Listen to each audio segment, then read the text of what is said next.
Hub, and Spoke. Audio Collective. On this episode, I'm showing gratitude for our Patreon supporters, all of you who donate $1 or more a month to support the show. This episode was made possible by Ryan Samarakun, whose $15 monthly donation gives him a credit here in the pre-rolls. More supporters will be thanked at the end of the show. Visit HiFiNation.org to support the show through Patreon, or leave a 5-star review on iTunes. When Lori Lieberman was 19 years old, a friend of hers wanted to go to a concert. It was at the beginning of the year in 1972 in LA, and Don McLean had a single that was climbing the charts. So bye, Miss American Pie. Lori hadn't really heard of Don McLean, so she didn't really care to go, but her friend convinced her. Lori was a singer also. She had just been selected by 2 famous LA songwriters, Norman Gimbel and Charles Fox, to sing their material on her own album. So there's Lori at the concert with her friend, and Don McLean starts playing this song, which was the original B-side to American Pie. I feel a trembling tingle of a sleepless night creep through my fingers and the moon is bright. I didn't even know who he was. This is Lori from 2015. He was singing a song that I'd never heard before, a song called Empty Chairs. And then the more I listened, the more he caught me off guard, and the more I realized that he was singing about me, my life, and what I was going through. That although you said you'd go, until you did, I never thought you would. As the song started to unfold, I realized what an important and profound experience this was for me. I felt like I was completely alone in that room. After everyone filed out of the club, after the show was over, I sat there still devastated, and I wrote this experience on a poem, on a napkin.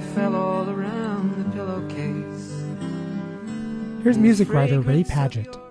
She takes this poem to her boyfriend, who is the songwriter Norman Gimbel, popular songwriter, with his partner Charles Fox, and the two of them basically flesh this sort of cocktail napkin scribbles out into a song. Lori was 1 song short of a full album, and this was to be the last one, which Lori Lieberman then goes on to record. That poem and the lyrics that came from it are a pretty literal description of what happened that night. I heard he sang a good song. I heard he had a style.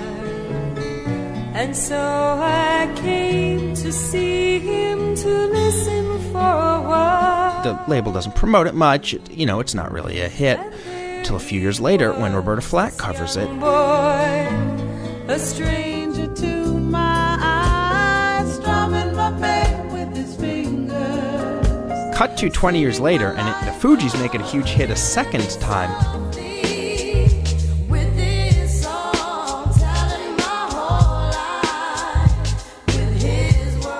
When Lori Lieberman handed over her poem, she didn't ask for songwriting credit. She figured it was her song on her album. Either she makes the song a hit or she doesn't. It never occurred to her young 19-year-old self to divorce songwriting, performance, and recording into distinct things to be credited and paid for. Lori has never received any royalties for any subsequent covers of Killing Me Softly. I heard he sang a good song. From Vassar College, this is Hi-Fi Nation, a show about philosophy that turns stories into ideas. I'm Barry Lamb. Today we're going to be looking at the stories behind the most iconic cover songs in popular music. The very concept of a cover song has a surprising origin going back to the early days of the music industry. Being a musician used to mean that all you did was cover.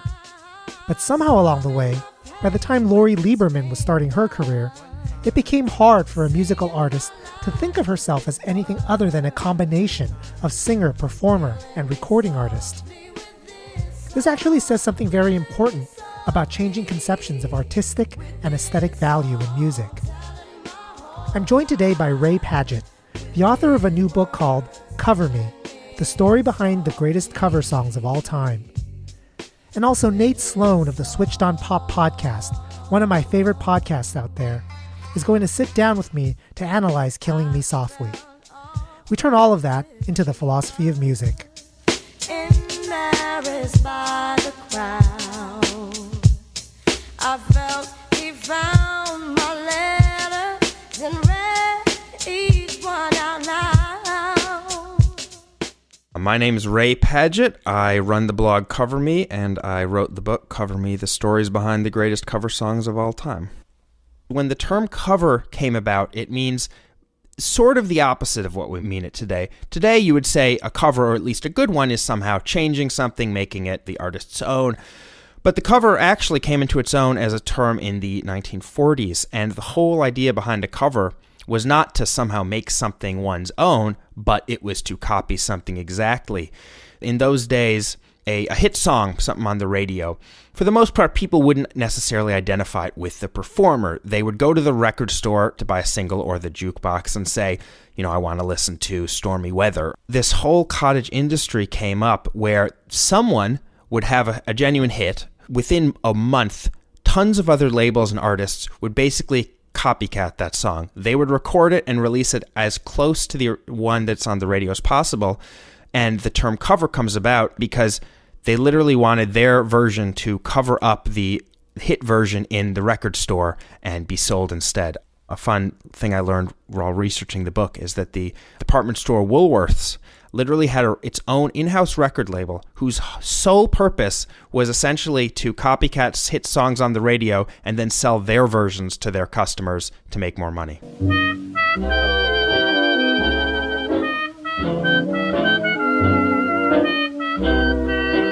Early in the era of recorded music, consumers of popular music still very much thought of it as we do classical music. What's important to listeners of classical music is the composer and the piece that they composed.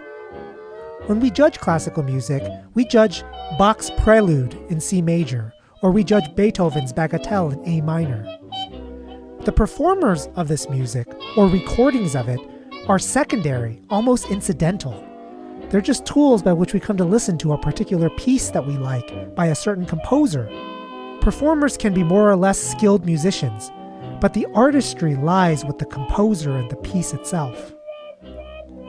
In contrast, painting as an art form doesn't work this way. Someone who gives a set of instructions on how some painter could create a beautiful image gets no artistic credit. Their instructions don't have any aesthetic quality to it. The actual painter who paints the image and the very image the painter paints are what matter to us in a painting. We know the painter matters because if someone were to duplicate the image exactly, we wouldn't give this new person the same kind of artistic praise as we do the original artist. The way that people consumed popular music, and treated cover songs in particular, during the rise of rock and roll, marked the transformation from thinking about this music in the classical way to thinking about it as we do paintings. The cover came into its own in the dawn of rock and roll. And the reason for that is twofold. When Elvis comes along, you don't want someone who sounds kind of like Elvis doing Hound Dog or doing Heartbreak Hotel. You want Elvis. People knew who he was. People stopped just wanting the song. They started caring about who the performer was. And then the second part of it is, with the Beatles and Bob Dylan, then the singer-songwriter really becomes sort of a job title. Before, singer and songwriter were two different job titles. Once there's a premium being placed on writing one's own songs, then all of a sudden, if you're singing a song you yourself didn't write, and as a popular musician, there has to be a good reason. You have to be bringing something to it. I'm P.D. Magnus. I'm a professor of philosophy at the University of Albany. I'm Cristyn Magnus. I'm an independent artist, and I teach computer science at the University of Albany.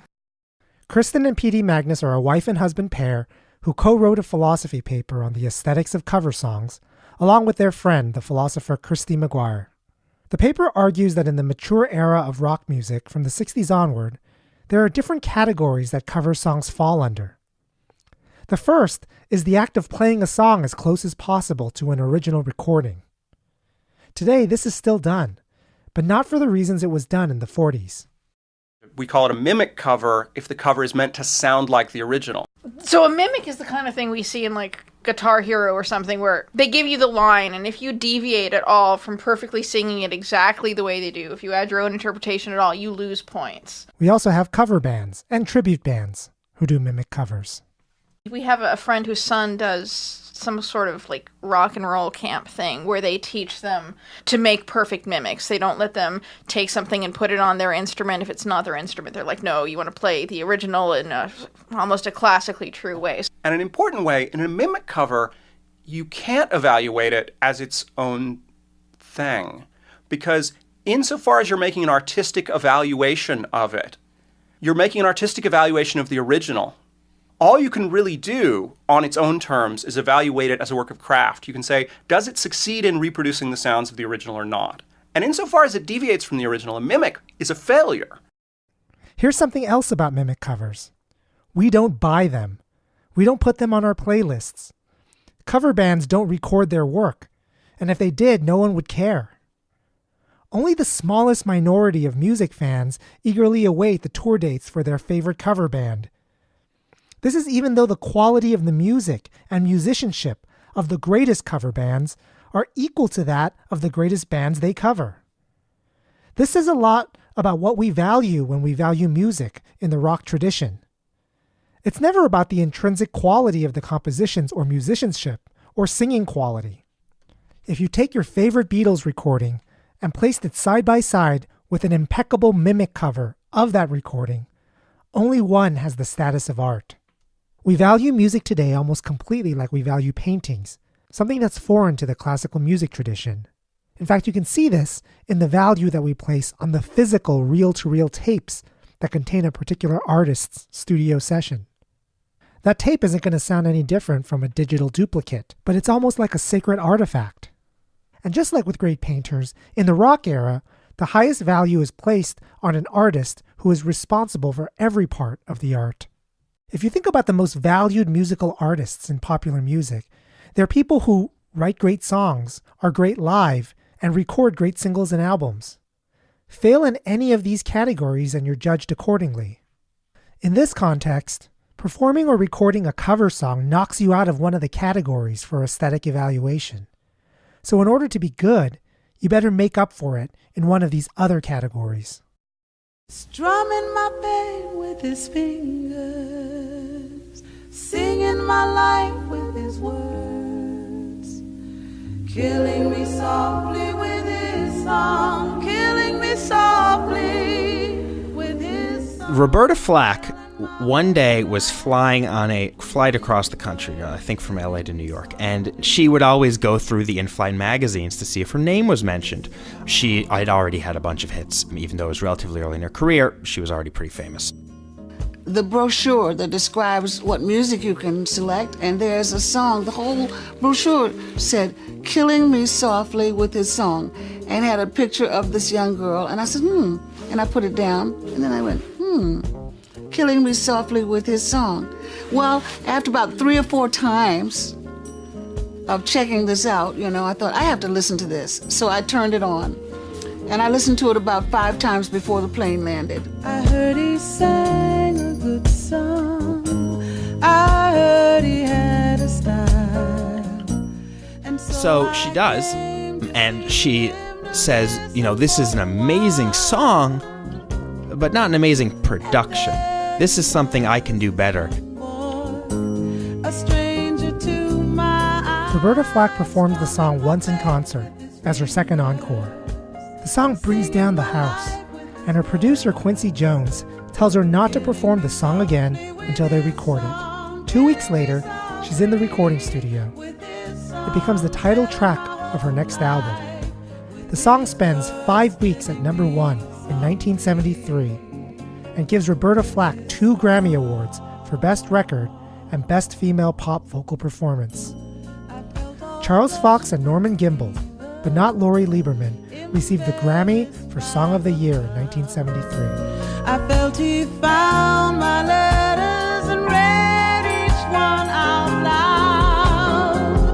loud. I think she brought air into the song and let it breathe in a way that the original wasn't quite able to do. That's Nate Sloan of the Switched on Pop podcast, which he co-hosts with his friend Charlie Harding.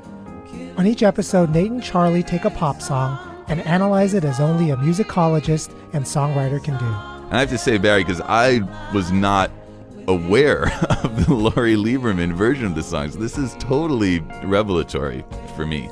It's kind of a testament to how the art of covering can really establish like a new provenance of the song. I associate this song with Roberta Flack so intimately. It was just kind of stunning to discover that she hadn't written it. I think we can start by establishing that the song itself has certain features that are very beguiling. Within the song, there is this constantly unsettled sense of where we are harmonically. That is, where is the home key? This is a tenet of the tonal music that we're familiar with, that it establishes some kind of home key, right? We are in the key of G major, and we understand the world of that song in relation to that key. But in this song, there's never a clear establishment of what the home key is, and especially what Lieberman and her co-writers are really good at is constantly oscillating from a major key to a minor key.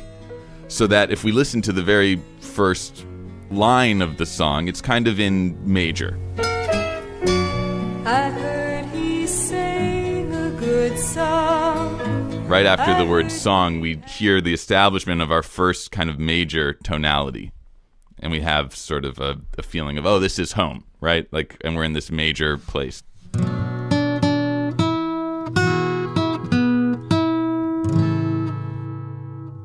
But then she keeps going. I heard he had a style, and so I came to see him to listen for a while. And then if we pause it right after the word while, we see that we've settled in a new place in this minor harmony. Very quickly, just from the first line to the second line, we've moved from major to minor. This is what the song would sound like if the melody of that line resolved on the original major chord. That is, if the song stayed consistently in a major key.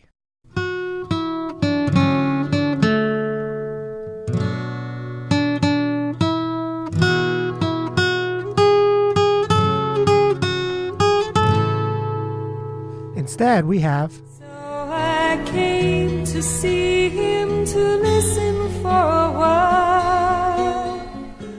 And throughout the song, it's just going to go back and forth like that. Major, minor, never really firmly settling on either one. And finally, at the very end of the verse and chorus, arriving at an even sort of more beguiling harmony, which is this incredible moment that I think each of the versions deals with in a very unique way. So that would be, if we fast forward even further, this would be at the very end where she sings Killing Me Softly with his song. With his words killing me softly, with his song. We've moved to a very surprising harmony. That moment is one of extreme tension because it's such a foreign chord from the harmonic landscape that we've been exposed to so far. the final chord of the chorus is neither the major nor the minor harmony that has been in use throughout the song. This is what the chorus would sound like if it resolved on the major key.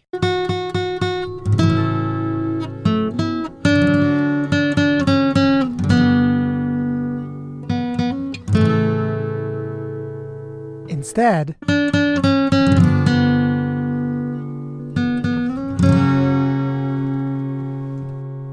they're kind of using a chromatic secondary dominant chord that's very unexpected. This chord points us towards a whole other kind of harmonic world. So it's a very surprising and kind of mysterious chord to hear because it's at the very end of the song and suggests that we're going to go somewhere completely different. In both the Lieberman recording and the Roberta Flack recording, that moment seems to be kind of a central place of innovation. Sounds like you're describing it as being mysteriously seductive. Yeah, absolutely. Because of the way we're conditioned to hear harmony as this relationship between a tonal home and then these other harmonic far out places and a constant return to the home.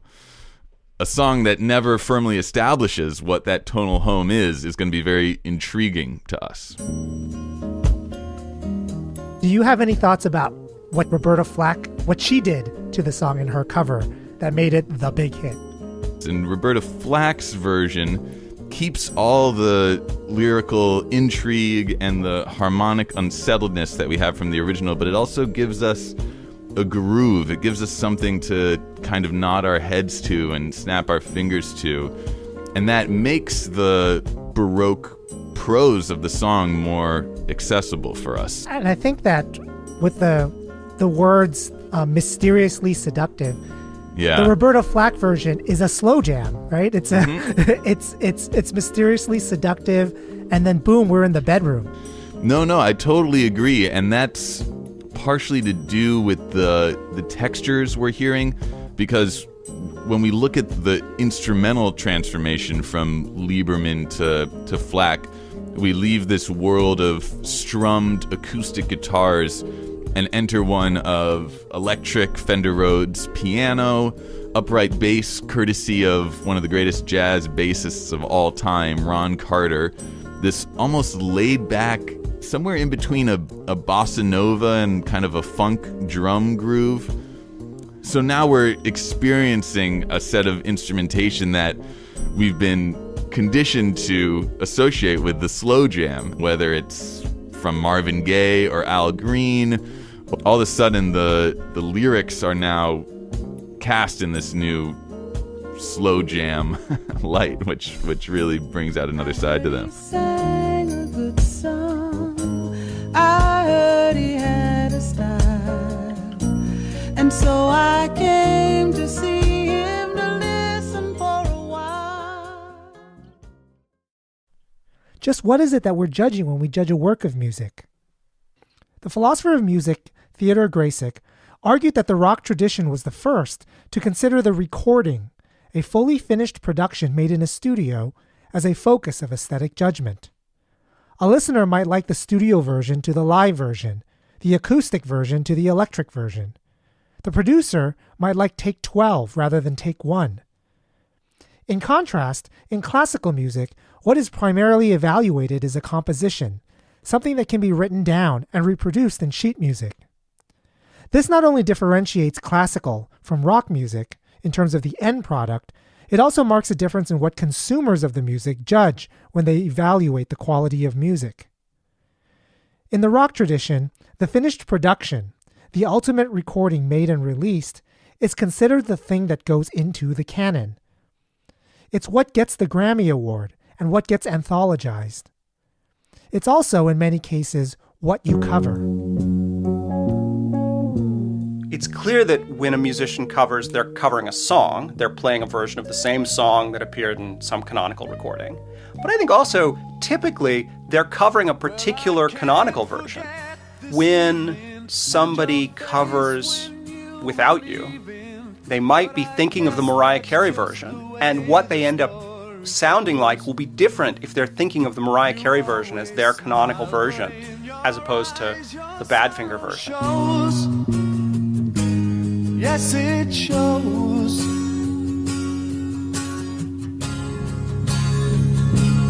Oh, I can't forget tomorrow when I think of all my sorrow, when I had you there, but then I let you go. Without You is another epic story in cover song history.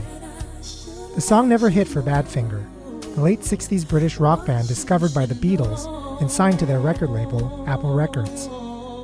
As Badfinger toured, their business manager ripped off all of their earnings and ripped off their record label as well. The record label, in response, pulled their final album from the stores and prevented the band from touring to earn a living. The lead singer and songwriter, Pete Ham, committed suicide in 1975. Still broke and unable to sustain themselves 8 years later, the band got into an argument over songwriting royalties for Without You.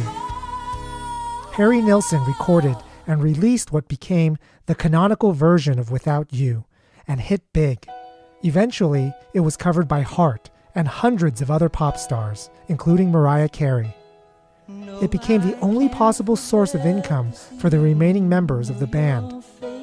The song's other songwriter, Tom Evans, still struggling over the suicide of his friend 8 years prior, and feeling pressure from his other bandmates and family over the status of royalties for Without You, committed suicide in 1983.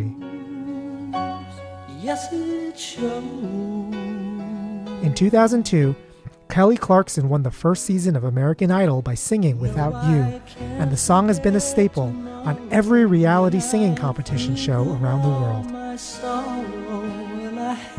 So a rendition cover in our vocabulary is a cover that is meant to sound different. So a band takes it and performs it and means for it to sound like their own song. A big mark that makes a rendition different is that you can legitimately consider it as a separate work. You can evaluate artistically interpretive choices that are made in it on its own without reference to the original version. The fact that it's possible to create and cover a different version of the same song in rock shows its significant departure from our conception of classical music. A version of a song can only be possible if there were something that covering itself could add creatively and aesthetically to an existing song. This is exactly how we think of Roberta Flack. She didn't just cover an existing song, she created a new version of the song. Mariah Carey did record Badfinger's song Without You, but she covered Harry Nilsson's version. I think this shows that you can actually do two things in a rendition. You can play a song and cover a version, so you're actually covering two things. Or you can play a song while creating your own version, which itself becomes something that other people can cover.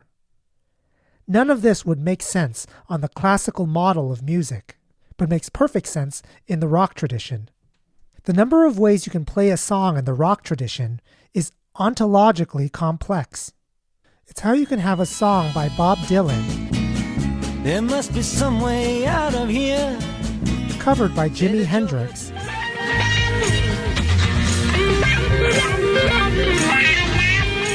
covered by Bob Dylan,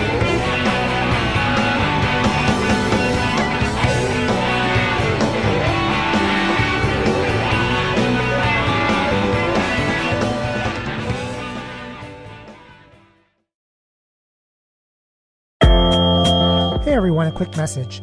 Hi-Phi Nation is now a proud member of the Hub and Spoke Audio Collective, a Boston-based network of idea-based podcasts. If you're looking for something else to listen to, I recommend The Lonely Palette, a podcast about art history hosted by Tamar Avishai. Her latest episode is about dogs playing poker and kitsch art in general. It's great and really funny. You can find the rest of Hub and Spoke's shows by following a link on our website at hiphination.org.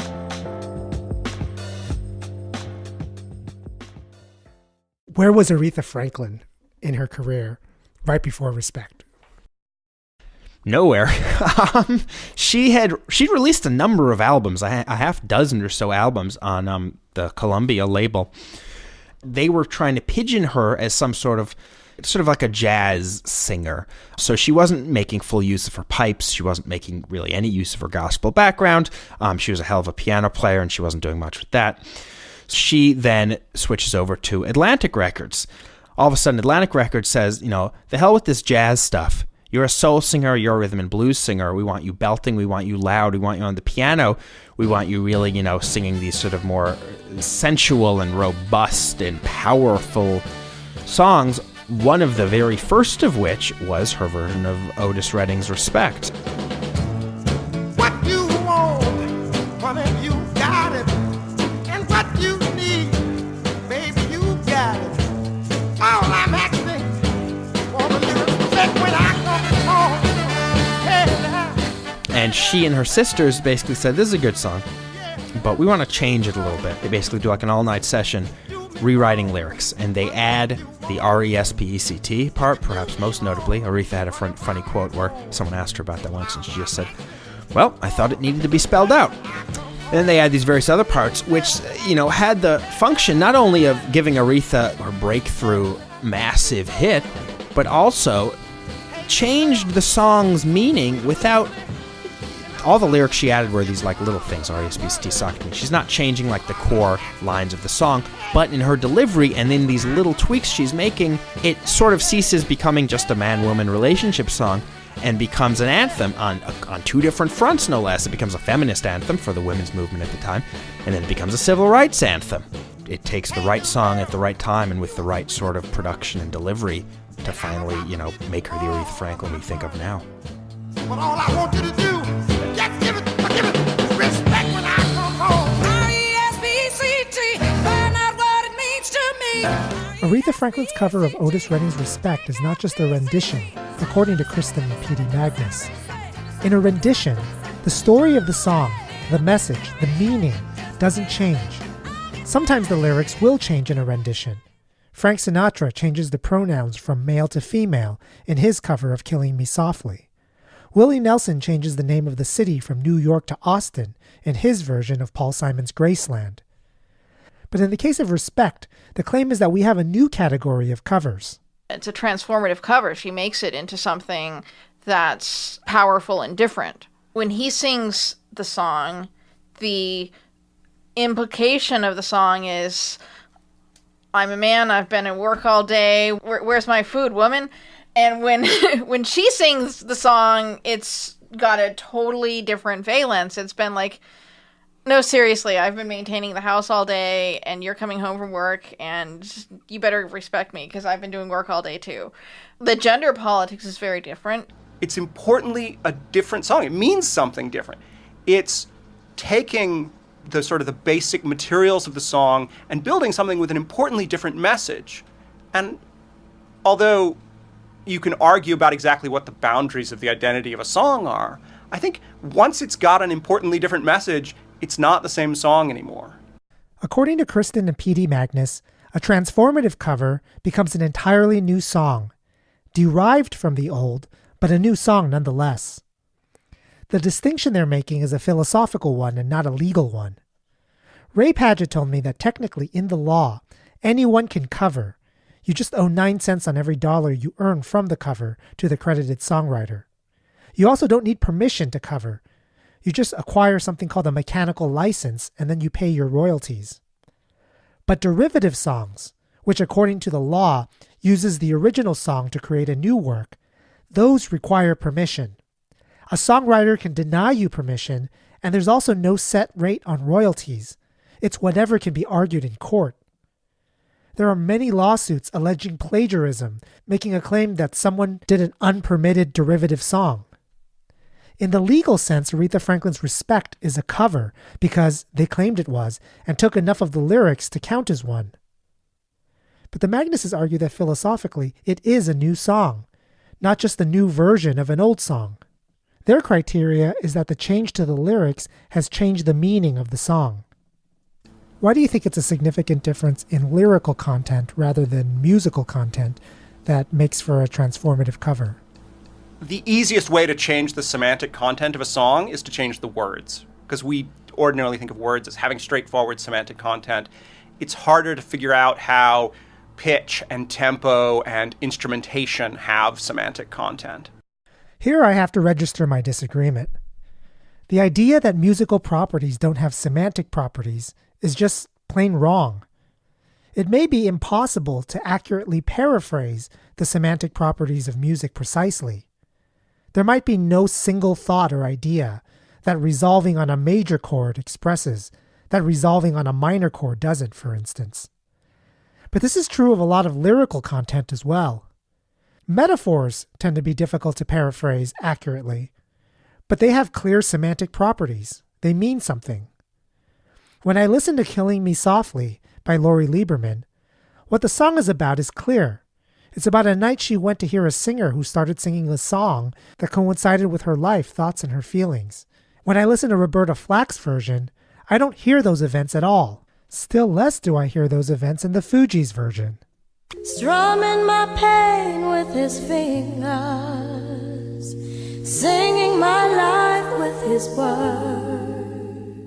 I just wanted to run one more thing by you, and it's a conversation that my wife and I had about this song.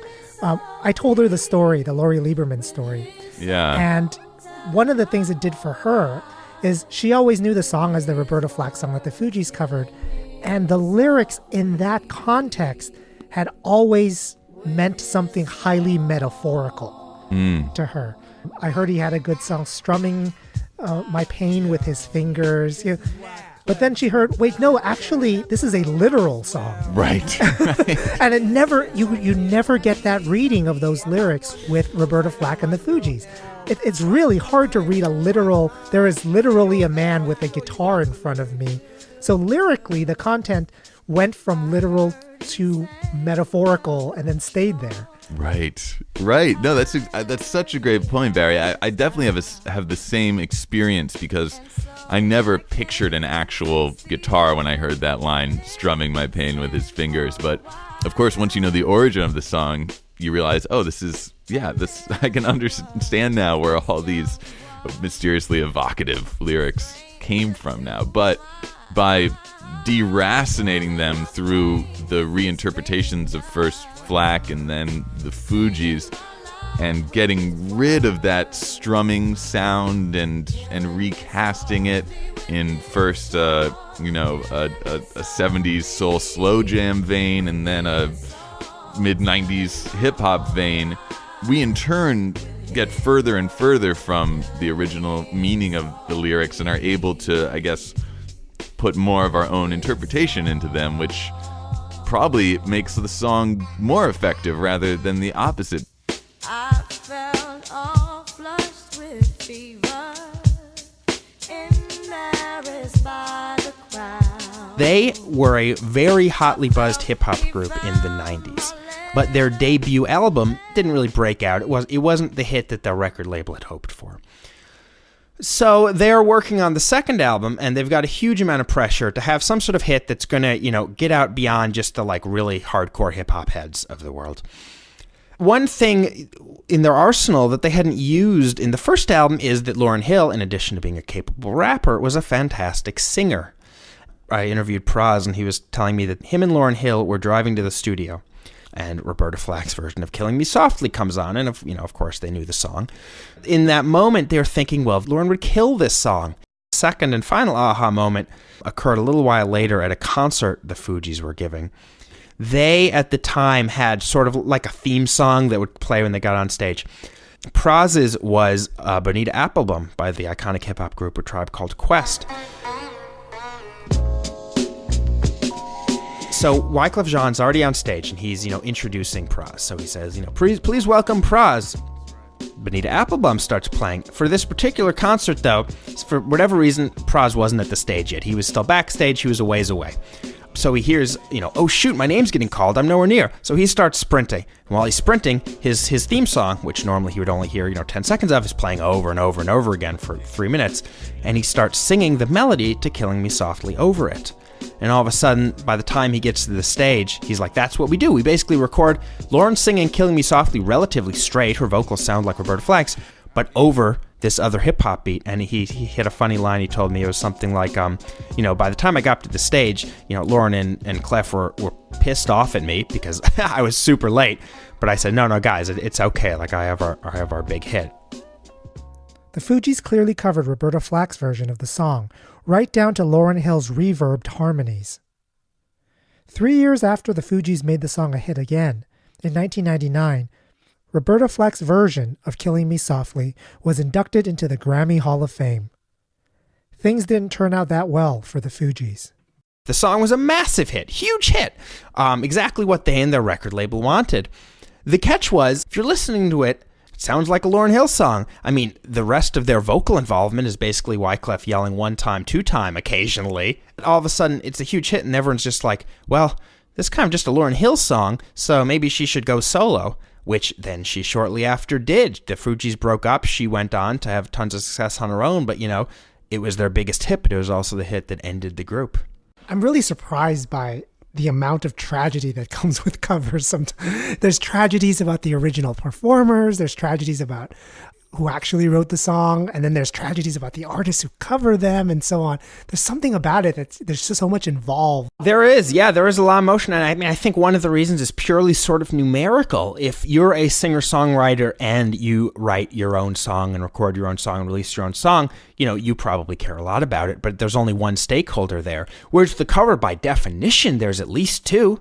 And often there's even more people, multiple people wrote the song, and the stakes can in some cases be heightened for better or worse. In some cases, it's a triumph for everyone. The person has the hit and the songwriter makes a bunch of money. But in some cases, there's more ways than it can go wrong when there's, more cooks in the kitchen, as it were. Ray Padgett. The book is Cover Me, the stories behind the greatest cover songs of all time. It's illustrated and contains original interviews with songwriters, performers, and producers. You can also find the blog at covermesongs.com. There's a link to it on our website. The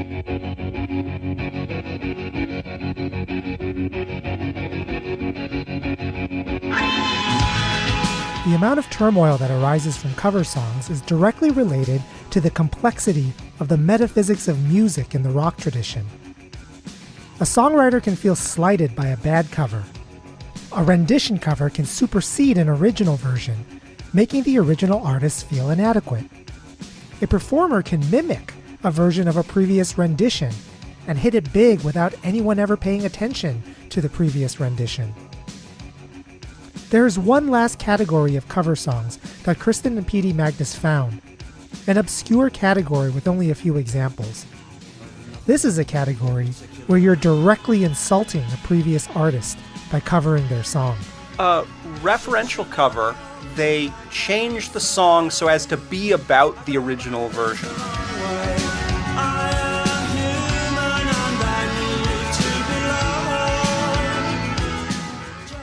The Magnus' favorite example of a referential cover is a cover of the Smiths' How Soon Is Now, currently playing, by punk band The Meatmen. The Meatmen had a song called Morrissey Must Die, so we know how they feel about the lead singer for the Smiths. Here's the Meatmen's version of How Soon Is Now. The wrong way. I'm inhuman and I need to be fucked like everybody else.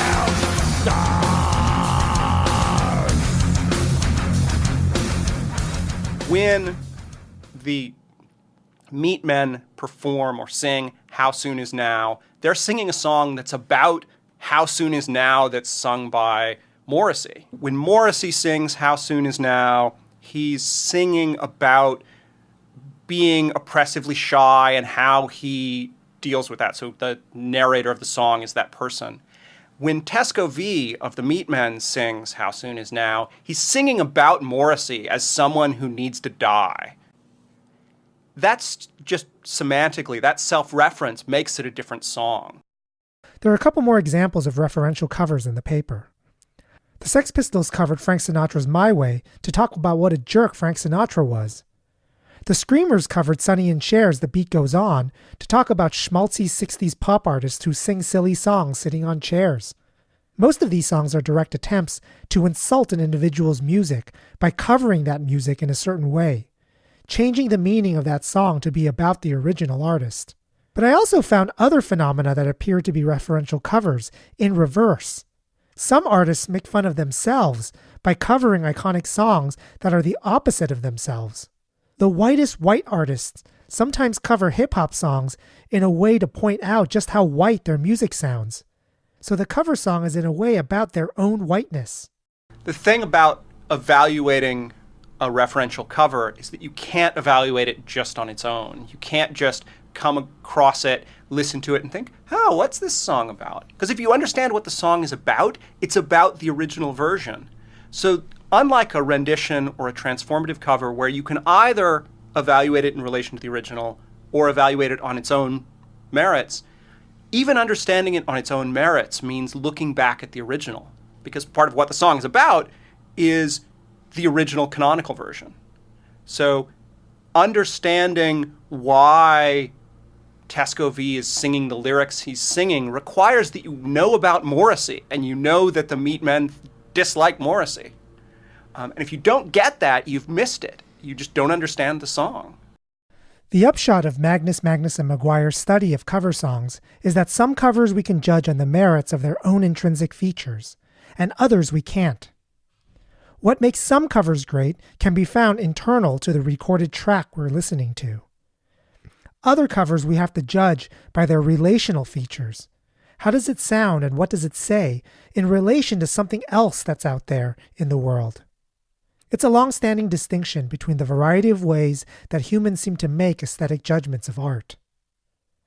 These underlying aesthetic and metaphysical issues about music are important because of how we organize laws to make sure creative people get the money and esteem they deserve.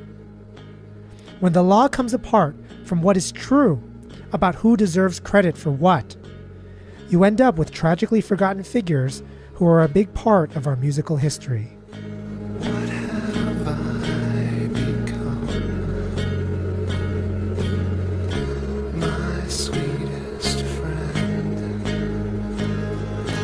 Everyone I know goes away in the air, and you could have it all. My empire of dirt, I will let you down. I will make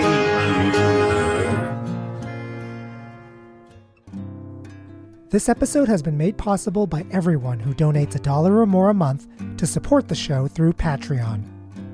Special thanks to our high-level donors, Pamela O'Neill, Greg Poulos, Emily Balliestri, and Rick Grush. Pamela, Greg, Emily, and Rick, thank you for your ongoing support. Many thanks to Nate Sloan. He and Charlie Harding are the hosts of Switched on Pop, a podcast about pop music. Cristyn and Petey Magnus and Christy Maguire's paper is Judging Covers. It's in the Journal of Aesthetics and Art Criticism. This episode of Hi-Phi Nation was produced, written, and edited by Barry Lamb. Visit us at hiphination.org. That's HIPHI nation.org. Like us on Facebook and follow us on Twitter. Hub and Spoke. Audio Collective.